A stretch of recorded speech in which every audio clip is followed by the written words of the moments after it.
أعوذ بالله من الشيطان الرجيم.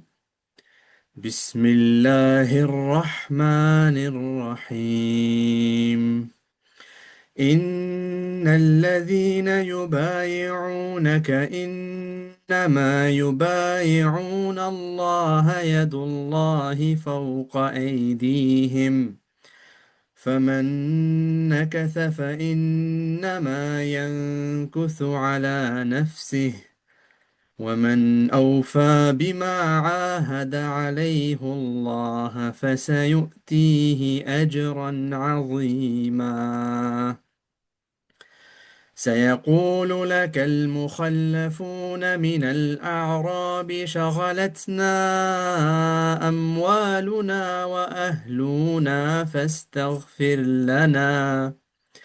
يقولون بألسنتهم ما ليس في قلوبهم قل فمن يملك لكم من الله شيئا إن أراد بكم ضرا أو أراد بكم نفعا بل كان الله بما تعملون خبيرا.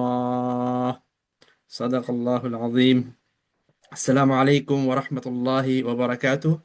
On behalf of the MCB, I'd like to welcome you all to this latest webinar series titled Digital Islam Challenges and Opportunities for British Muslim Organizations.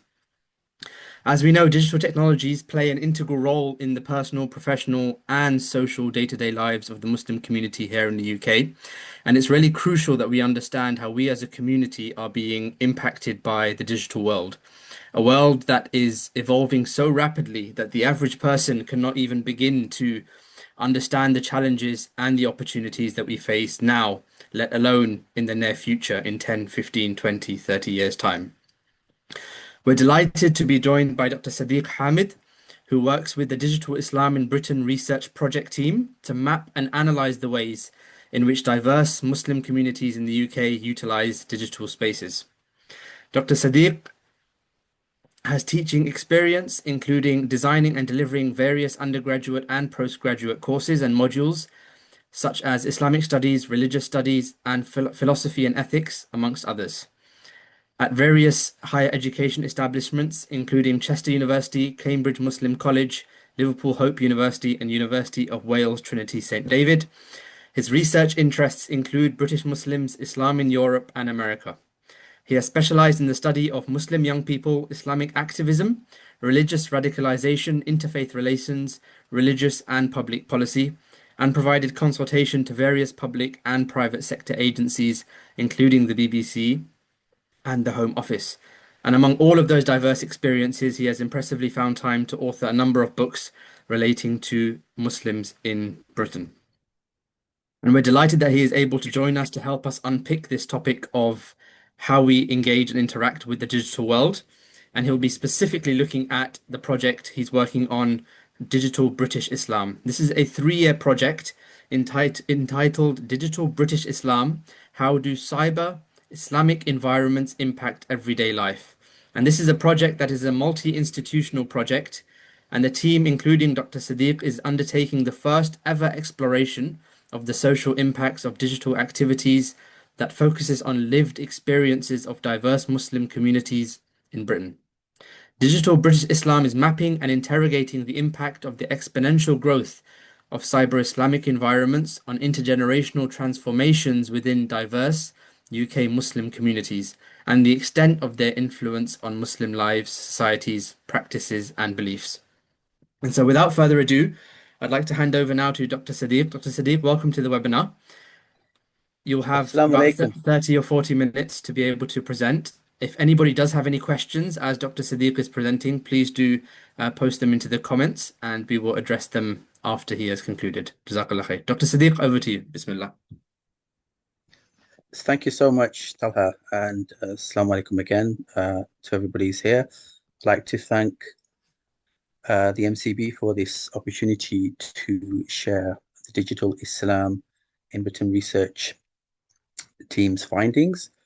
And inshallah, I hope it will be of benefit Um, thank you, Talha, for this very helpful introduction. Actually, you've saved me a couple of minutes into my first part of the presentation. So what I will do is just give you a little bit of background on what we mean by digital Islam, what the parameters are, what we've done, how we've done it, why we've done it. And then I will go on to uh, highlight some of the key findings which will be of relevance to any Islamic organization in the UK, but particularly those who are involved in transformative change, those who are trying to engage communities, young people, and various aspects of our community life. And inshallah, at the end of the presentation, I will present a number of recommendations that are relevant, that draw from what we've been able to identify in the research project. Hopefully, these recommendations and suggestions will then provide opportunities for follow-up. Now,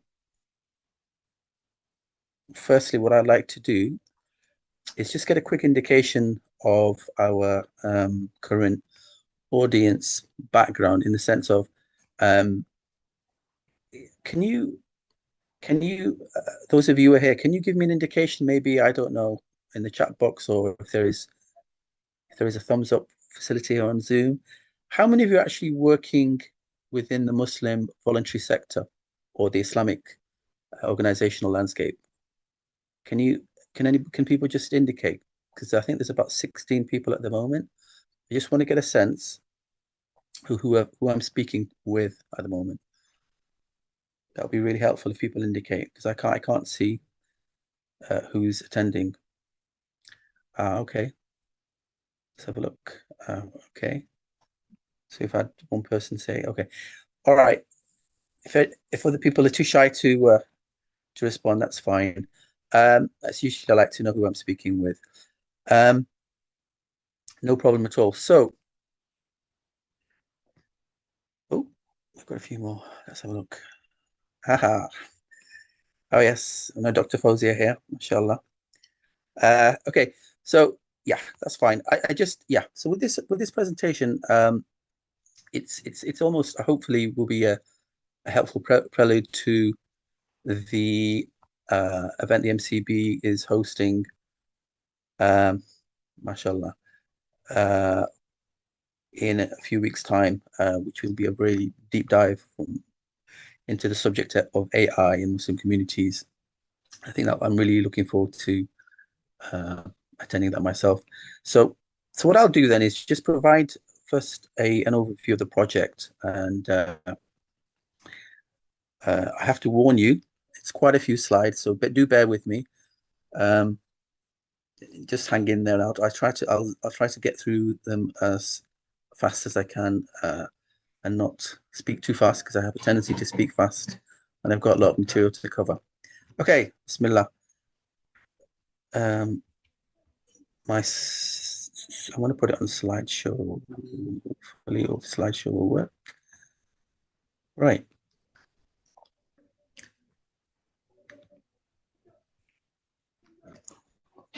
Right. Introducing the project. So we started preparing for this project. When I say we, the principal investigator is the person who's really been the engine behind this project. And that's Professor Gary Bunt from the University of Wales, who is one of the world's authority academic specialists on the study of Islam online. He's written numerous books and has been tracking um, cyber Islamic environments, as he calls them, really since the mid 1990s.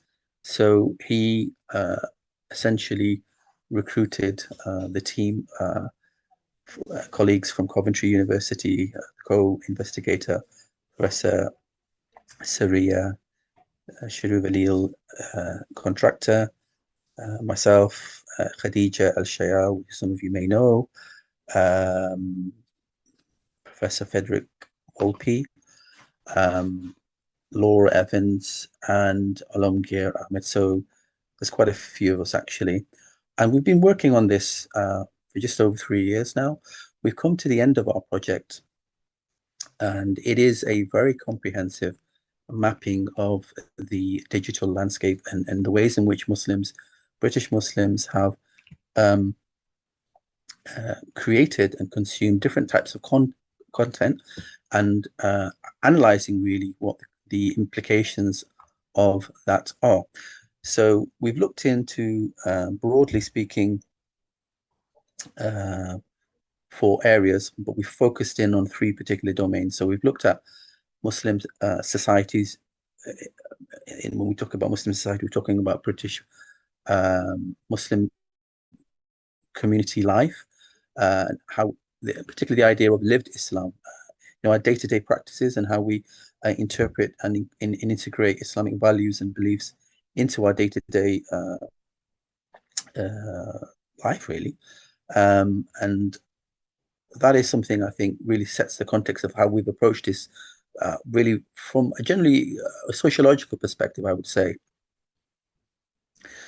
Now, we focus particularly on three domains of analysis. The impact of digital content on religious authority, religious leadership, the ulama class, if you like, to imams and kind of, if you like, scholarly figures who traditionally have been the reference point in how we learn or how Muslims kind of interpret their faith. We looked at the differences in the way the internet has allowed or kind of resulted in different types of content creation and consumption between men and women. And then we've looked at how Muslims have used the internet to empower themselves politically, and employed various types of political activism to forward various Muslim causes. So when I mentioned the term cyber Islamic environments, which is something coined by Professor Gary Bunt, he really refers to the different types of spaces in which the internet essentially has evolved in the last 25 years or so, and in the various types of the various mediums and interfaces, which range from websites, texts, where we've used emails, multimedia packages, more recently social media, the mobile phone, and I guess most topically, I guess, is the emergence of AI technologies. So I'll tell you what we've done then. We have tried to employ 5 different types of methodology to analyze or to study essentially content that is produced by British Muslims. So some of the obvious and traditional ways is to speak to people. We've spoke to a broad range of people from different backgrounds within the Islamic civil society space. We've talked to Islamic scholars, leaders of Islamic organizations, as well as people who are considered social media influencers.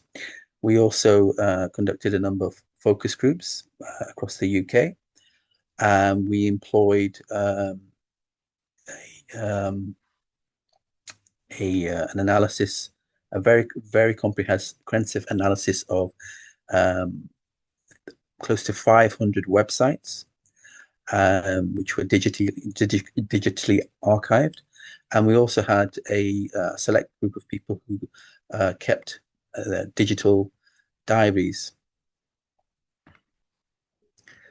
So the number of online groups was 10, and the locations are stated above: Cardiff, Edinburgh, Glasgow, and London. The breakdown of organizations and individuals there I've already mentioned. And we also conducted a couple of surveys as well, and that survey really generated the largest number of respondents. So and it was a very comprehensive survey into people's digital habits. And it was to make it quite useful. We had around 1,000 Muslims who participated, and around 1,000 non-Muslims who participated. And as you can see, the gender and age distribution is around 50-50 for male, female, and it was for people between the ages of 18 to 65. And that did generate a particularly large amount of data, which we then were able to extract lots of different kinds of data and trends. Again,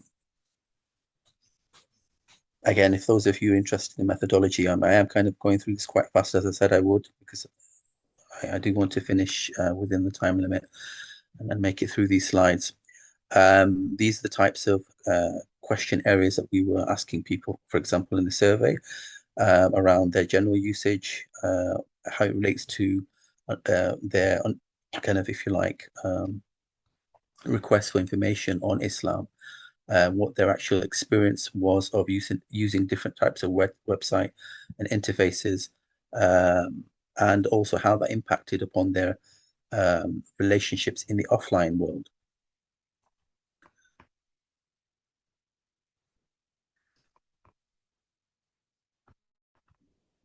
Just moving on.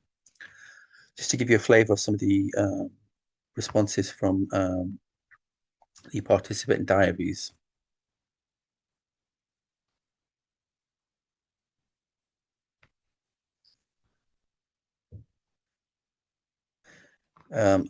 This particular slide is not relevant. I just wanted to. Oh, sorry. Oh, the slide on the digital diaries has been deleted.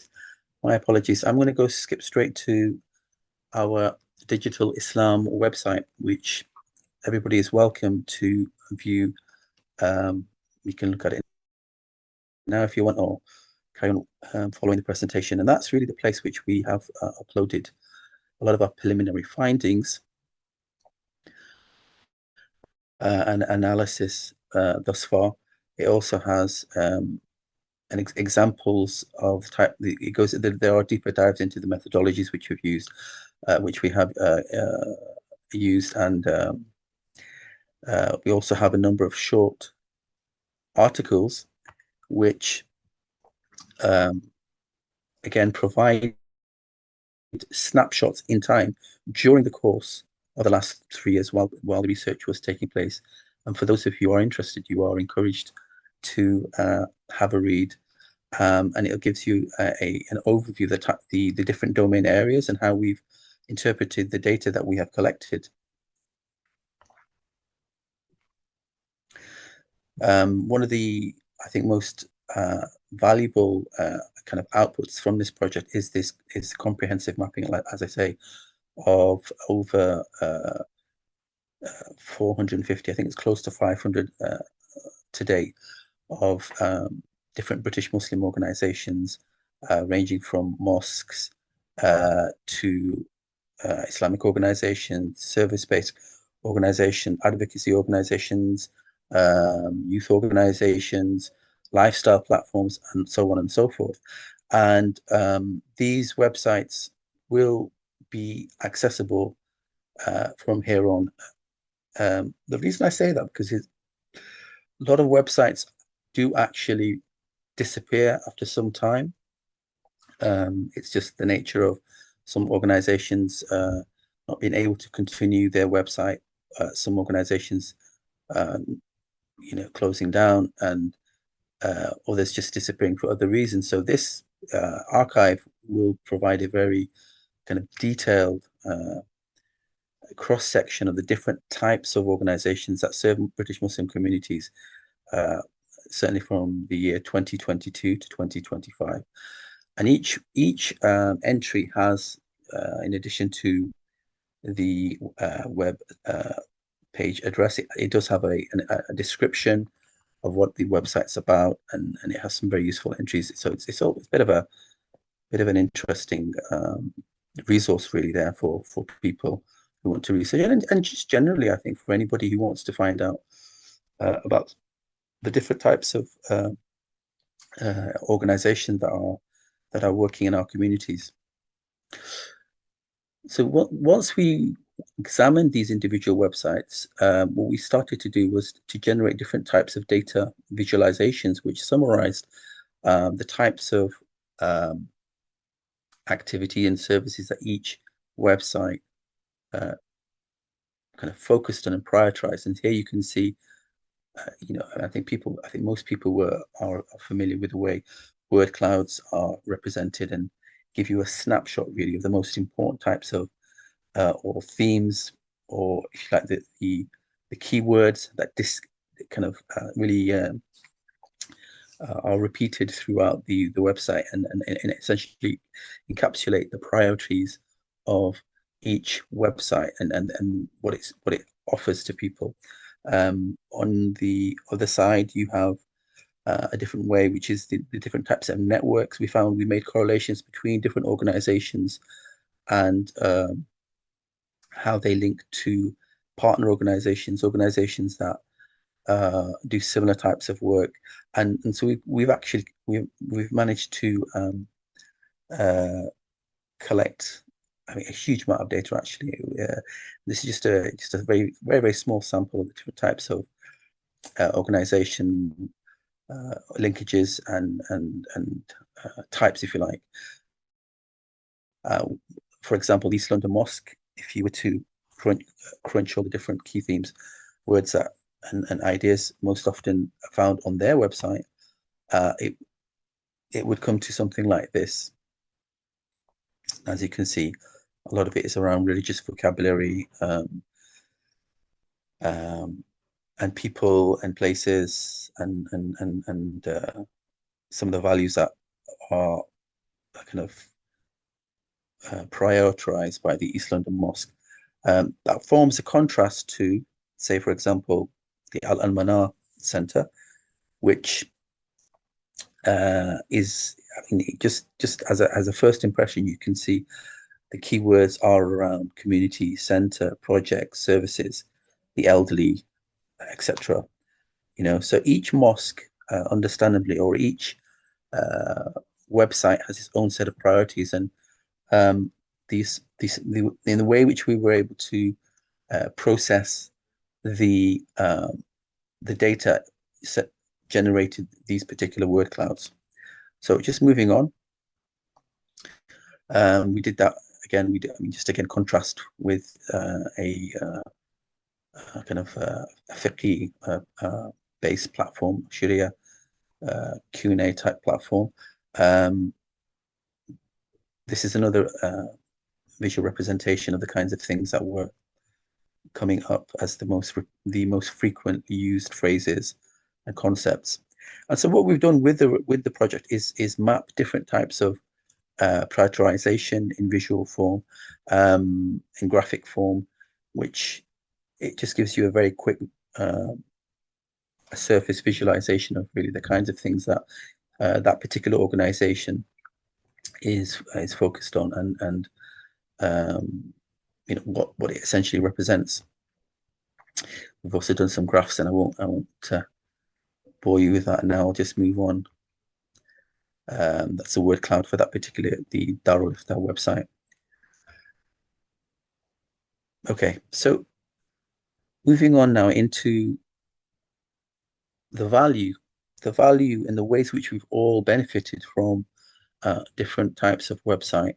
And certainly when it comes to religious content, what we found was that what the internet has done, and what essentially the digital sphere has allowed us all to benefit from religious curated content instantaneously. And I think it's got to the point where we take it for granted, but for those of us who are slightly older and have memories before 2001, it was very much a different story in the late 1990s and even early 2000s, where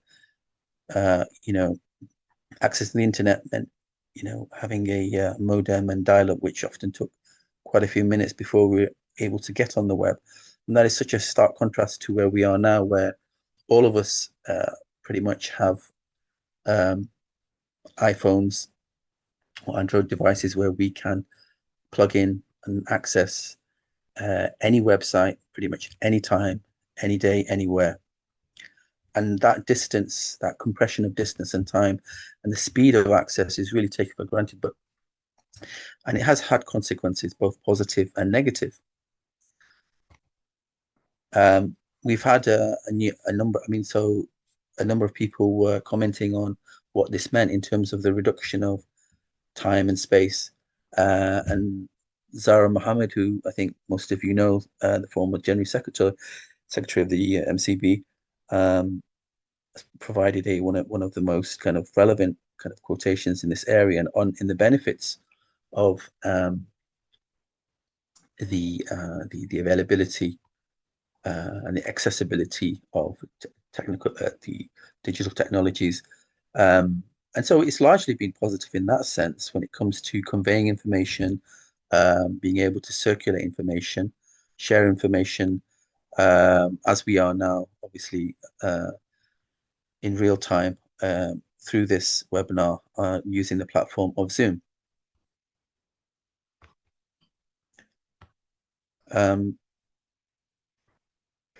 Same time, there are more challenging or unintended consequences of the technology in that while it's a bit of a kind of paradox, whilst we are now more connected, arguably, than any point in human history, we simultaneously, many of us feel alienated and disconnected from real people and real relationships that occur in the offline world. And again, that has consequences. So the illusion of connectivity, real connectivity, and those of us who do use social media and maybe are on platforms such as Facebook know what I'm talking about. And then there is that running joke in that people may have hundreds or thousands of so-called friends on Facebook, and in real life not know most of them. And there is that famous cartoon, I don't know if people are familiar with, where there's a picture of a funeral and there's about 3 people turned up for somebody who had loads and loads of friends on Facebook. I should have used that in the clip here. Anyway, so moving on. Yeah, so there's this thing about the distance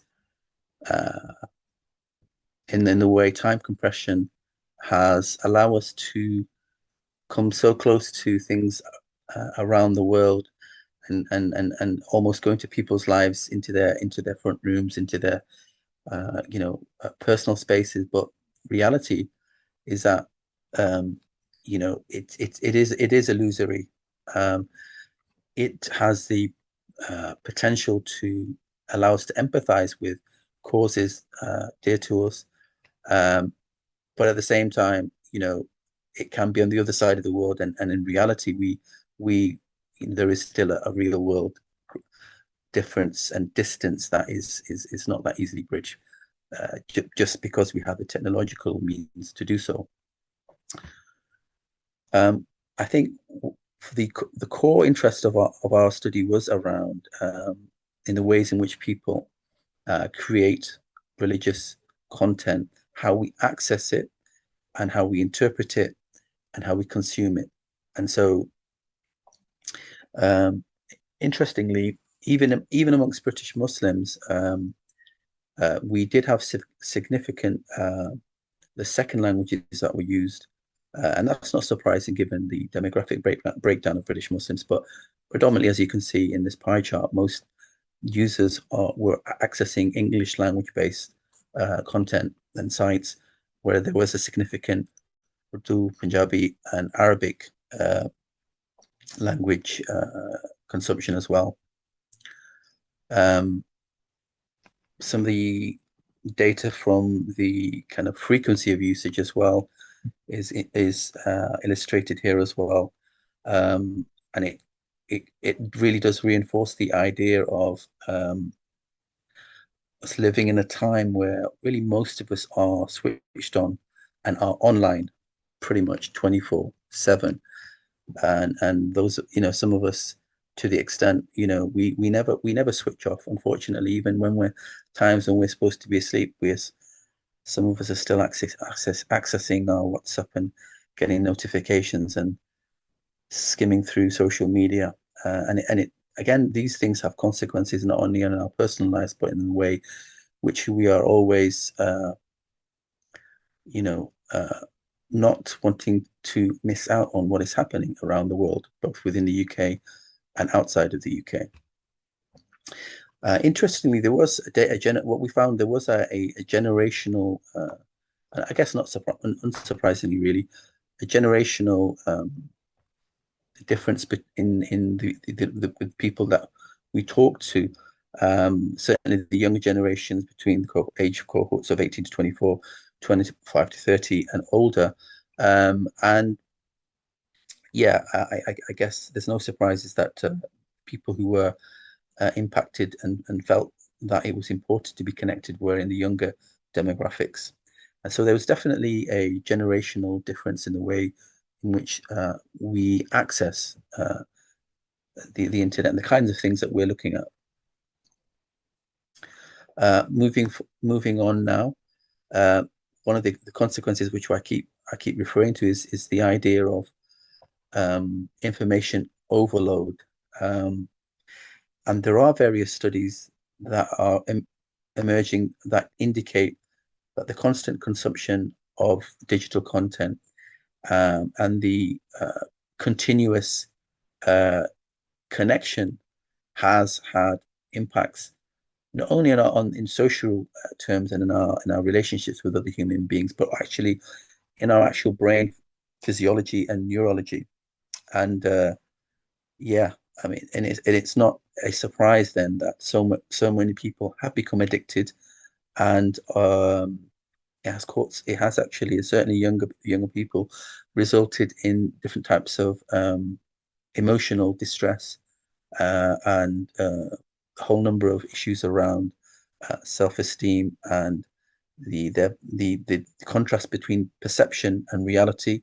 Certainly, when it comes to social media consumption, certainly in the early days of Facebook, and now on Instagram, and the way people think others are living and the realities. And I think people know what I'm talking about now. But there is a huge problem around addiction, and we'd like to think that it's other people, but I think if we all examine our own internet habits, internet usage habits, I think we'd probably all be guilty to some degree of spending more time online than we should. Now, talking about religious authority, which is one of the I think most relevant areas for people attending this webinar, is what we found out. And I think it's the most significant things for Muslim leadership in the UK is the way in which the internet has impacted traditional scholarship and the authority that is associated with religious scholars and the way which we access that information.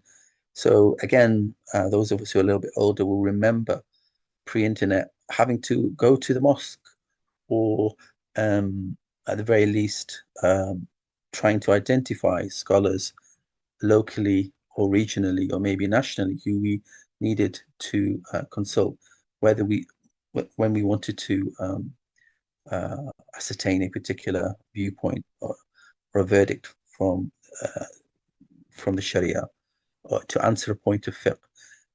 But with the advent of the internet and the availability of different websites which had virtual fatwa banks and scholarly bodies that were able to respond to us at a much quicker pace, that particular accessibility has magnified in many ways and accelerated over the last 2 decades, to the extent where we are essentially spoiled for choice. And again, it's resulted in what some scholars have talked about is an individualized, mixed and match approach to learning about Islam, and taking particular rulings and making choices. So it's very much a marketplace when it comes to seeking religious guidance and the consultation of forms of different religious authority. We all know about the celebrity sheikh phenomena. Um, you know, we joke about the idea of Sheikh Google, but we're actually entering a new phase where we will be talking soon about Imam AI. So the hyper availability of different types of devices, as I say, as it's saturated uh, the information marketplace, um, and it has had numerous consequences, such as the emergence of different new religious authorities, people who are not necessarily qualified, and some people who have no credentials whatsoever, uh, being able to recruit a very significant following, and are essentially commenting on things and providing guidance, religious guidance and advice, for which they are not qualified to do so. Um, I mean, it was different when we were consulting religious, legitimately religious, uh, trained alims and sheikhs, and if we were perhaps more mature in our understanding, we'd realize it was quite problematic practice to be shopping for fatwas. But even that's really changed very much now. We're to the point where, um, you know, people are more likely to consult Google and to just chat GPT and answer really. And that's the way things have changed. And these are all consequences to the availability and the accessibility of information online. And it obviously has had an impact on ideas of and notions of authority, um, for which I will now start to conclude. The question has to be asked, why is it that so many people are consulting online so-called religious authorities, or going to websites, maybe using apps, and not making use of their local imams, or maybe people who are qualified to give them advice at a local level? And there are various reasons for that. One of them is the fact that a some a lot of the religious institutions haven't been able to adapt to the new technologies, and certainly when it comes to social media, um, many, if not most, serious, uh, uh, if you like, legitimate scholarly figures are not in social media spaces, and don't either have the time or the inclination. As you can see in this quote from prominent speaker Abdul Rahim Green, he expresses a frustration in that there are scholars out there who are highly knowledgeable and traditionally trained, but do not have any interest at all engaging or using digital technologies.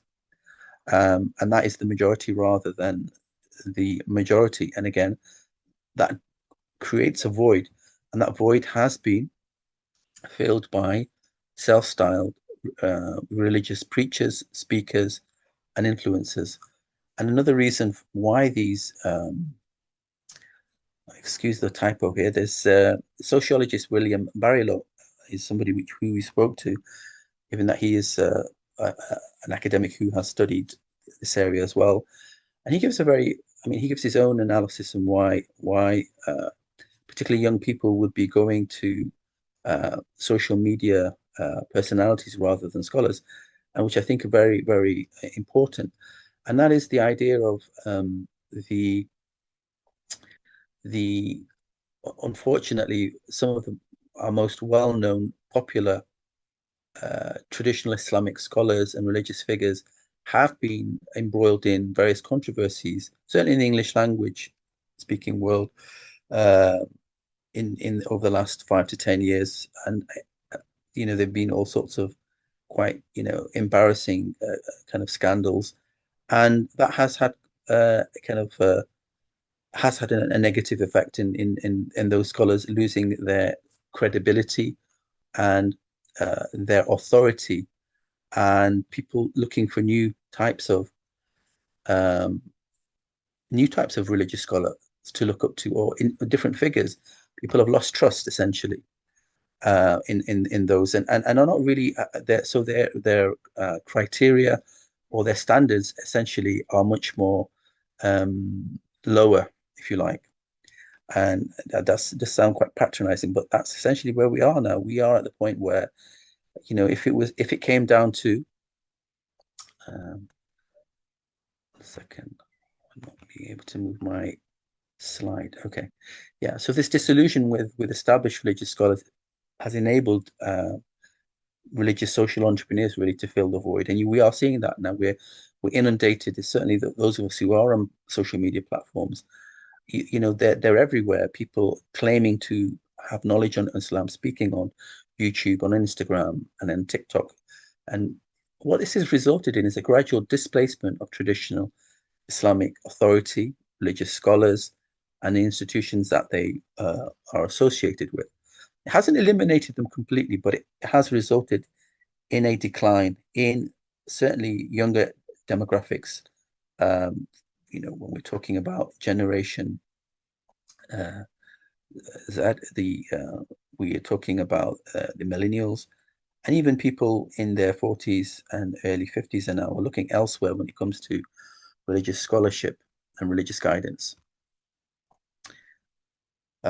We, to use one example, somebody who people may be familiar with, Akhi Ayman is a recent social media influencer who's come to prominence over the last 3 or 4 years. He's somebody who has no religious training or any kind of qualification, but has a compelling personal story from being a young person who ended up in prison, who lived, a life on the streets, which many young men could identify with, but has come out of prison, reformed, and serious about his religion. And as the quote indicates, um, he has accrued a very large following. And when he speaks, he is able to draw large audiences, and he is able to do things that traditional scholars, even the well-known popular Islamic, even celebrity scholars, the celebrity sheikh, uh, he's likely to fill a masjid or a conference hall to a greater degree than somebody who's traditionally trained. And that really does speak to the time that we're living in, and in the way that the internet has flattened the credentials and the authority of people who are using it. So anybody can speak on Islam essentially nowadays. And similarly, we see that in the podcasting arena as well. Anybody and everybody is, if they haven't got their own social media channel, they will have, or people are trying to develop podcasts, and there are many, and some are very valuable. But again, a lot of it is motivated by commercialization, an intention to create a following, to monetize their content, and essentially create followers who can later be funneled into different courses and events that will generate income for those social media influencers. So this is something actually some of them these people are actually quite open about as well. So it really was never really about Islam, and there are many cases of individuals who grew their social media followings, starting off on platforms such as YouTube, with a obvious Islamic or a Muslim persona, but later abandoned that once they had accrued a substantial following. And haven't got time to get into examples, but we will do in our publications. So this has impacted women differently, both in positive and negative ways. It's enabled young Muslim women, and particularly young or younger Muslim women who are experts in particular fields, to create space to talk about what they want to talk about, and to have the ability to engage with issues that they otherwise wouldn't have had necessarily so easy. They wouldn't have been able to do it in the local mosque, or maybe in Islamic organization, but having their own space online and having their own platforms on social media has enabled that. And also, I think we've seen some very interesting new institutions and emerging female scholars making use of these opportunities. Now, to summarize this section and moving towards a conclusion, all of this, I think, has implications for those of us who are working with Islamic organizations, institutions, and initiatives that are trying to provide religious guidance, religious education. In that, we have to understand the norms of Islamic authority have changed now. While certain scholars have been able to adapt to the technology and have been quite successful in retaining influence and creating followers, a lot of them, if not most of them, haven't.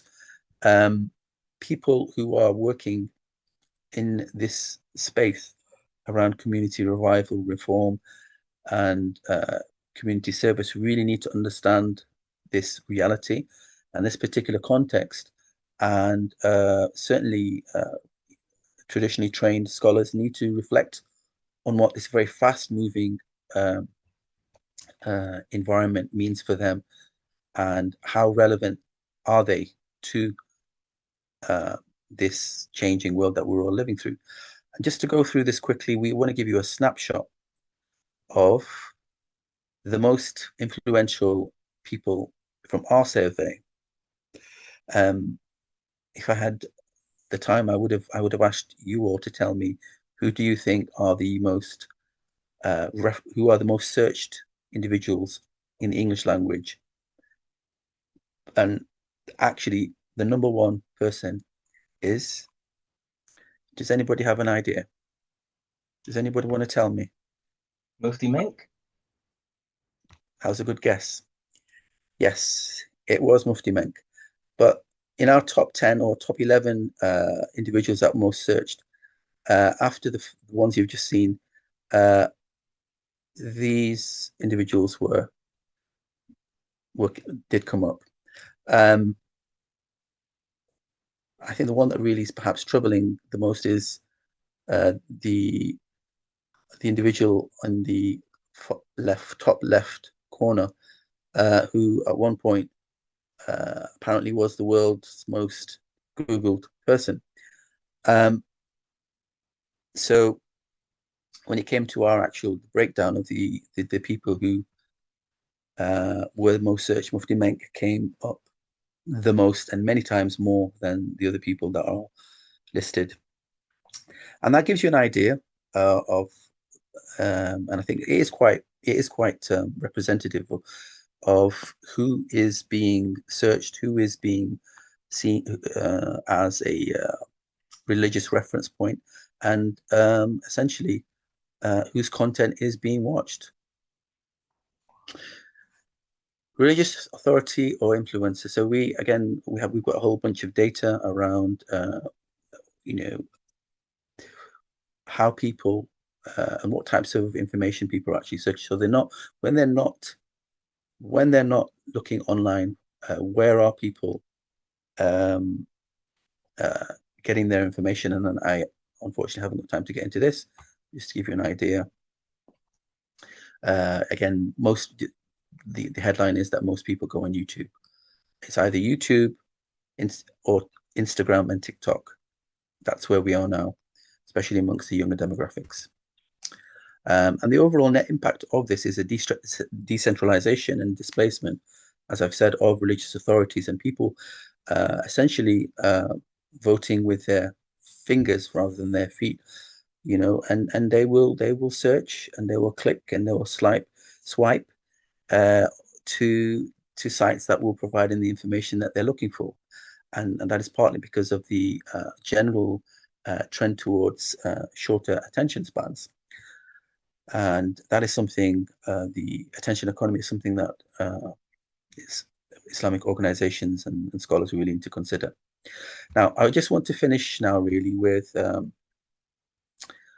again, haven't got time. This is just a reflective or representative quote from the Secretary of the Muslim Council of Wales, some of you may know.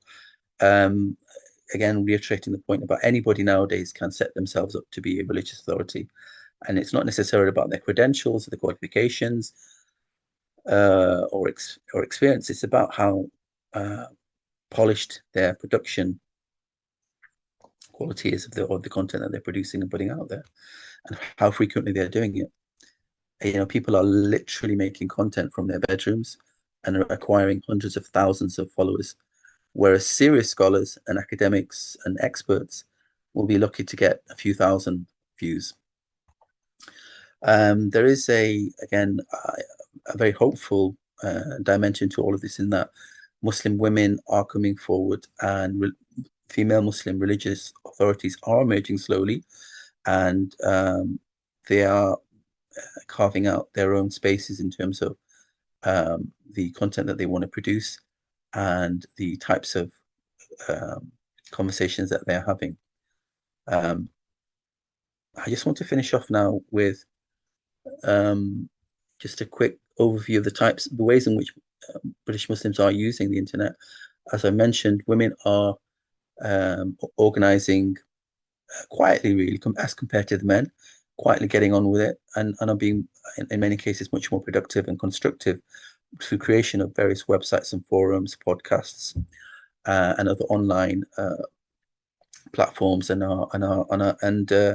this is also translated into real world offline spaces, and I think that's a very encouraging, positive development, which often isn't profiled. And when we talk about activism, when we're talking about these things, we're always talking about the men, but really there's so much Muslim women are doing that isn't often known, recognized, or appreciated. But that's changing. I think it's no surprises that most of the activism, the social political activism that we're seeing at the moment, is young people, whether it's online or offline. But this is it's both a challenge and an opportunity as well, which I will want to now finish off by. I haven't got the time really to get into the other stuff because I want to finish on time now. So what are the opportunities then? I've laid out, and I've gone through very quickly, the overall territory and the different types of challenges that are presented by digital technologies. I hope the overview I presented gives you an idea of that. And I do apologize if I've kind of rushed through it. As I say, please do check out our website, which will give you more long form explorations of the themes which I've discussed. But if I was to extract some of the lessons which we I think are relevant for Muslim organizations, I would make the following 10 suggestions, which are that given everything that's happening and everything that's I've described, it is a no-brainer really, and that Muslim communities understand the context and the technologies, and I think MCB is leading the way here in taking the initiative to organize the event on AI. But beyond that, I think more generally, what it does speak to, even though a lot of us are using the technology, there are still many people in our communities who don't know, and certainly the older demographics and traditional leadership, religious leadership, who are not who aren't necessarily plugged in and up to speed on the opportunities, the challenges and opportunities which I've outlined. So we do need to see more training, education opportunities, workshops, and ongoing efforts really to increase the digital literacy of our communities. And certainly when it comes to navigating the harms and the risks, which I didn't really get into, but it's really, really important, especially I think when it comes to our young people, but no young people.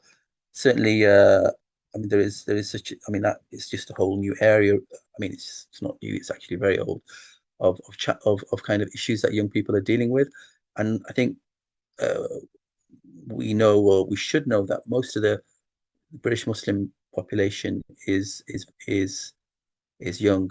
It's under the age of 13, and that's actually reflective of a wider global uh, kind of population uh, kind of reality. Our ummah is young, and our young ummah is online, and therefore, we do need to be able to find ways of constructively making the most of that online reality. So, yeah, religious scholars need to enhance, and certainly the one, because we know there are many wonderful imams and scholars out there working tirelessly in communities, but perhaps don't have the time or the interest. Certainly more should be encouraged to go online and to go into the social media space. It's not for everybody. It's however, their absence is being felt. Let me put it like that. The fact that more qualified people, people with genuine expertise and life experience, aren't online is resulting in other people coming and saying whatever they want. And unfortunately, because so many of the people who are um, accessing these spaces online are young people who not necessarily have a strong religious grounding and do not have the reference points or the ability to filter that information, will go with whoever seems to sound like that they have something important to say, something exciting to offer, and who appear to be uh, you know uh, credible. And that is a real challenge, and that's something that religious scholars really need to pay attention to. Not only that in terms of their visibility, but that they all should be able to engage with the issues of the day. And there are so many issues. We know there are many serious scholars who are, working together on different scholarly committees internationally, but we do need more localized initiatives here in the UK. I know there are one or two. But we need to have scholars working across theological, sectarian boundaries to engage with the issues that matter to people, that matter in everyday Muslim lives.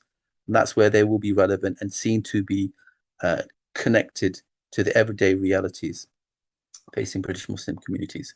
And I think there's a role there for a multidisciplinary range of expertise. They don't, so traditional Muslim scholars working with uh, academics, Muslim academics, working with community organization, leadership, working with young people, working and so on. So it has to be a kind of a multidisciplinary approach where different expertises are brought together. We cannot solve these problems by leaving it to a particular group of experts. It has to be it has to be a convergence of credible and qualified people. And to finish off, I think moving forward, it is young people who I think hold both the potential to address these issues in a serious and creative way, and we should be supporting our young people much more than we are, helping them, training them, mentoring them to develop, and take advantage of the different opportunities digital platforms have, particularly in storytelling, making dramas, documentaries, using arts and culture. There's so many things. People are doing it. Young people are doing it anyway on TikTok, on Instagram, through podcasts and so on. But I think, Muslims need to do this in a more organized way. And finally, as I've said here, broadcast it on YouTube, and TikTok, YouTube, Instagram are the main ones now, but new platforms will emerge, and Muslims need to think proactively about creating new platforms and not constantly reacting to what is out there. But all of this, I think people would agree that has to be mainstreamed, and it can't be just a conversation for experts, professionals, and those of us who are perhaps looking at these things from a leadership perspective. This needs to filter down and become mainstream in our communities. The message needs to go across in our masjids, in our Jummah khutbahs, in the conversations that we have, in the seminars and events that we organize. And that is how we will address the issue. And I hope that was helpful. I'm looking forward to any questions that you may have. Thank you for your attention. Jazakallah khair, Dr. Sadiq. I found it incredibly useful and helpful, and I gather that anybody else that was following and listening in would appreciate the very timely and needed energy of the project that you're involved in. So Jazakallah khair, thank you so much for sharing your thoughts. If anybody does have any questions, now is the time to pop them into the comment chat box. And we will get Dr. Sadiq to answer them as well as he can. Perhaps I can just start off. I mean, I really enjoyed the part where you were talking about the rise of Islamic influencers in the online space. How do we rationalize and understand the role that they play, given that there is this void of Islamic content creators that are grounded in the traditional sciences? Because they're going to be there, whether we like them or not. They're going to be continuing to have an impact among the younger generation. Is it a case of we just accept that they have a role to play, however much we might dislike that? Or is it a case of really encouraging the next generation of young scholars, which I am seeing, being more digitally native, being more involved in the digital community? And so how do you see that role of the rise of the Islamic influencer space? Yes, so that is one of the most often discussed concerns people have. That's something we were confronted with that question quite a lot through our research, and it obviously speaks to a very widespread concern.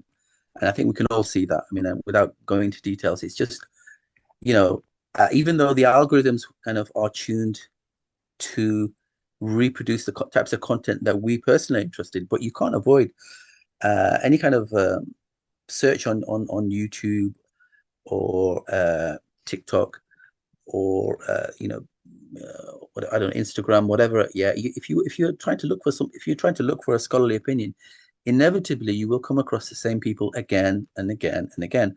Now, a handful of them are legit. They are thoughtful, engaged, and there's lots of benefit.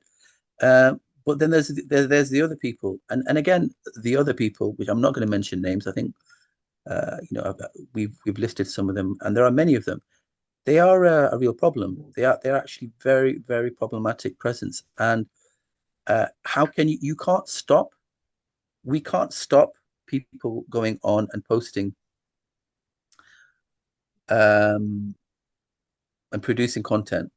And unfortunately, most of these people and even some of the more well-known ones who have been taught by mainstream scholars, they're actually not interested in listening either. So it's not like they can be, given nasiha or, advised, please don't do what you're doing anymore. They're just not interested because they are motivated by money. Sadly, and some of them openly say that they're there for the money, they're there for the views, the clicks, the sponsorships, the selling of products, courses, and so on. Those people, the only way to deal with them is to actually deal with them. To respond, should I say, is for the mainstream, traditional, qualified majority to come and produce better content. That is the short answer to the question. It's not easy. It's not, and that's the only way to do it. They have to be displaced. The only way you can, counter a negative message is to provide a more positive counter message. Dr. Lahaj, just a quick follow on from that. I mean, do you think, in your opinion, that one of the reasons why traditionally trained scholars are not engaging with social media is because they have a deep and innate understanding of the pitfalls, the spiritual pitfalls associated with social media? Now, I like to think of myself as a as a young person, hopefully, but I've actually not been on social media for the past 3 or 4 years. I've completely disengaged with it because I understand how spiritually damaging it was, for myself in my day to day. Is that one of the concerns of the scholars, as in why Yes, they're not choosing to engage with social media and the digital sure. space? Yeah, that is a reason, one of the reasons, and it's certainly true. And it's a reminder for all of us. It is the amount of time that we spend, and what are we actually watching? So yes, it can have a very negative spiritual impact, but the reality is, some of the scholarly class, and it is a choice. Not it's one of those things that it's a necessity. Not all of them need to and will want to, but some of them or more of them have to, arguably, uh, because the thing is, end of the day, scholars, one of the main responsibilities of scholars is to provide religious guidance and leadership. And that's because they have, invested many, many years or and possibly decades in becoming sources of knowledge and guidance. And that is their primary role, isn't it? To teach us, to counsel us, and to provide, religious leadership. So if they're absenting, if they are generally absent from the spaces where people are, there is an issue there, isn't there? So there has to be some accountability. There has to be a response, because you can't say no, no, no, no, no. I haven't got the time. I'm not interested. I'm below. Because some of them will say things like, I'm a serious scholar.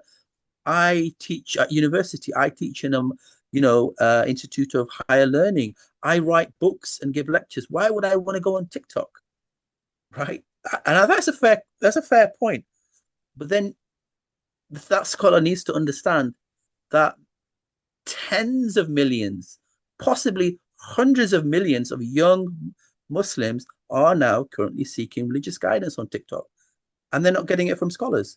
So there is an obvious disconnect here, and it's a mismatch, and it needs to be responded to. And so, that's an ongoing conversation, and thankfully some scholars are stepping up, but a lot of other scholars, maybe it's a generational thing as well. I think younger scholars, like you say, um, who are well grounded in the tradition, but also, who have knowledge of the text, but then who have knowledge of the context that we're living in, they need to step up. I would definitely agree with that. And there's a comment by Professor Dean Muhammad Ali who said perhaps to centralize a list of MVP influencers who do have the scholarly capability, it will aggregate the algorithm, will pick them up more, and they will start to get more traction It's a good on idea. social media. Just a Thank you. couple of questions here. We've got Brother Aziz who has asked, what actionable steps can we implement in our own communities given the statistics and outcomes that have been shown? Yes, so I did provide a list, and I can well, I think you've got this presentation, which I think can be shareable, and as I said, it is about an overall ongoing project around increasing our collective technological literacy. Um, it's one of those things, like any knowledge domain. I think, you know we all need to learn a bit more.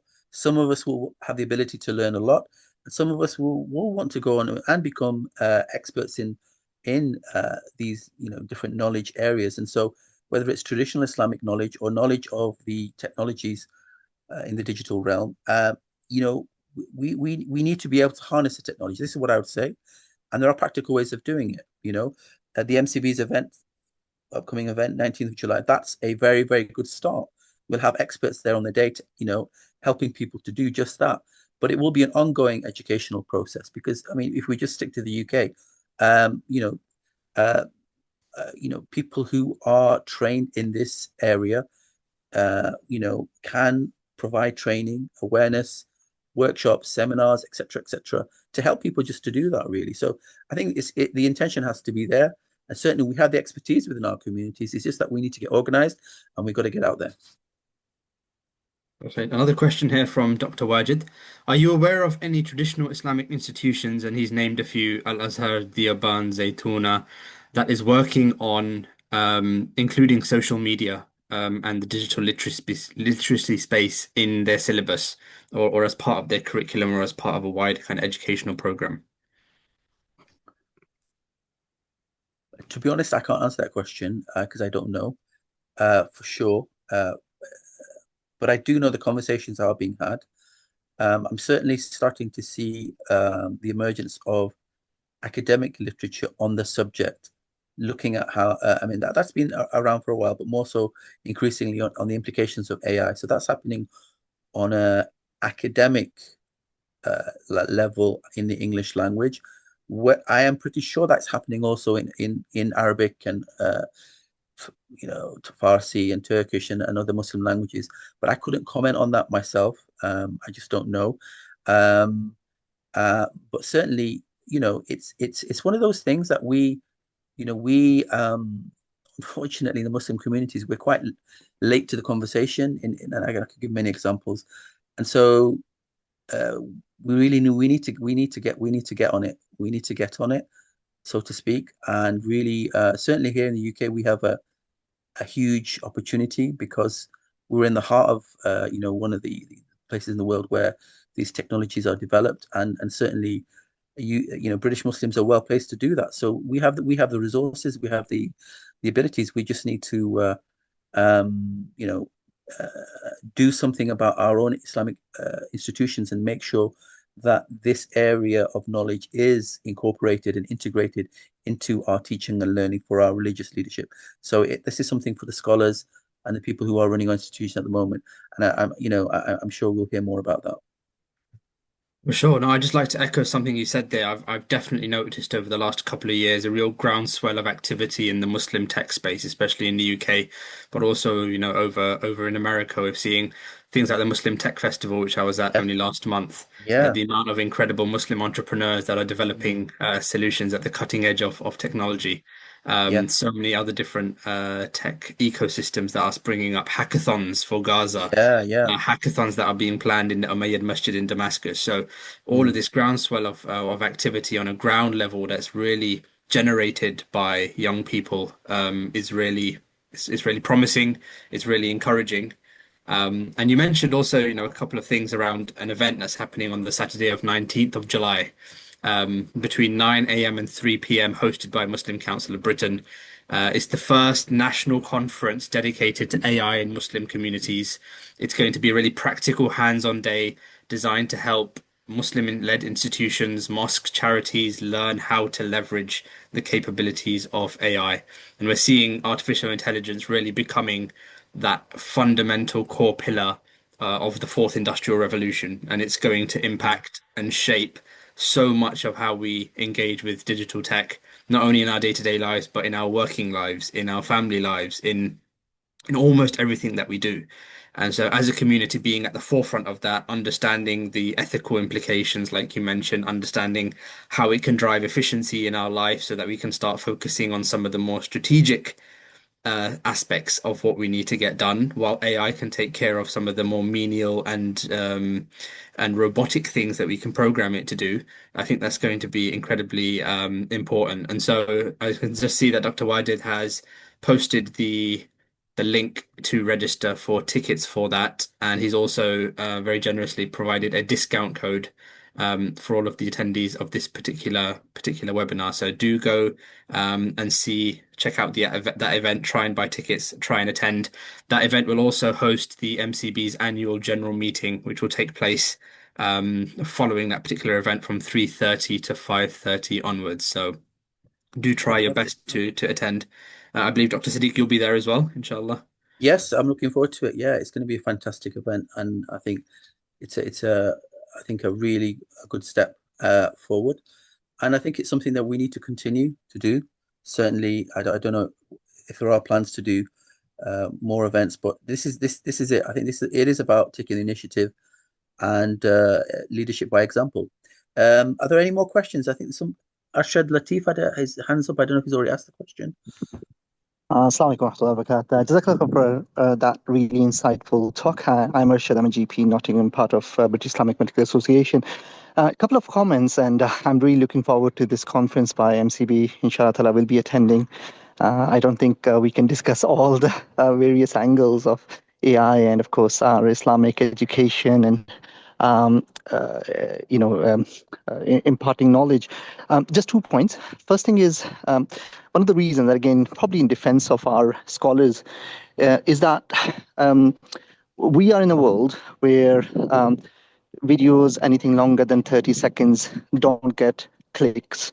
We are in a world of clickbait. And scholars, of course, are talking about some serious stuff which requires more in-depth understanding. And of course, is Islamic knowledge supposed to be imparted in that manner? Or should the scholars also go on the trail of clickbaiting? So that is a question. Again, inshallah, we'll happily discuss it on the MCB conference. Second one was more around the fact that when